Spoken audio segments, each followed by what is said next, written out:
Let me ask you something real quick. Have you ever said, I'm over it, but your brain said, cool story? Now let's replay everything at 2:37 a.m.? Yeah, that. You're not weak. You're not broken.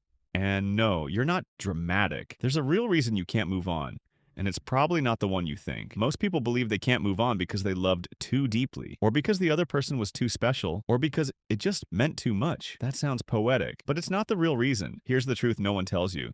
You're not stuck on the person. You're stuck on what your mind created around them. Let me explain. When something ends, especially suddenly, your brain doesn't just lose a person. It loses a future. The good mornings that never happened. The trips you imagined but never took. The version of yourself you thought you'd become with them. So now, every time you try to move on, your brain goes, wait, what about the ending we never got? And that unfinished story? That's addictive. Your brain hates open tabs. That's why you replay conversations like a Netflix series you've already watched 5 times. What if I said this instead? What if I waited? What if I tried one more time? Congratulations. You're now the director, editor, and emotional stunt double of a movie that no longer exists. And here's the wild part. Your brain prefers familiar pain over unknown peace. Peace is quiet. Pain is loud, emotional, and predictable. At least pain feels like something. Moving on means stepping into uncertainty. And your brain? It hates uncertainty more than heartbreak. That's why you miss people who weren't even good for you. Because chaos feels familiar. And familiarity feels safe, even when it hurts. Ever notice how you remember the good moments in HD, but the red flags look like they were filmed on a potato? Yeah, that's not nostalgia. That's your brain protecting the fantasy. Here's a simple example. You don't miss the whole person. You miss the version of them that made you feel chosen for 5 minutes on a Tuesday 3 years ago. And your brain goes, see? Proof it was real. No, that was proof it was inconsistent. Another reason you can't move on? Your identity got attached. You didn't just lose them. You lost who you were with them. The texter, the planner, the one who waited, the one who hoped. So now when they're gone, your brain asks, okay, then who am I now? And instead of answering that question,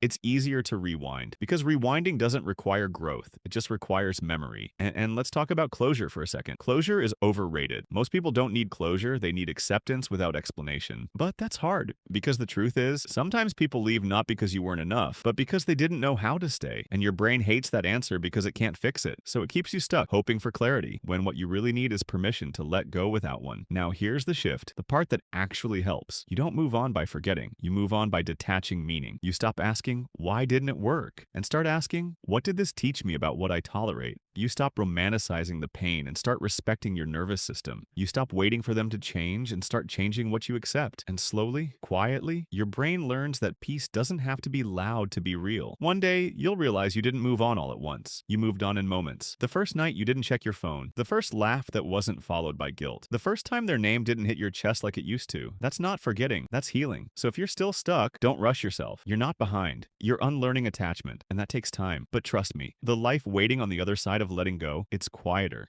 healthier, and it finally feels like yours. And that is the real reason you couldn't move on until now.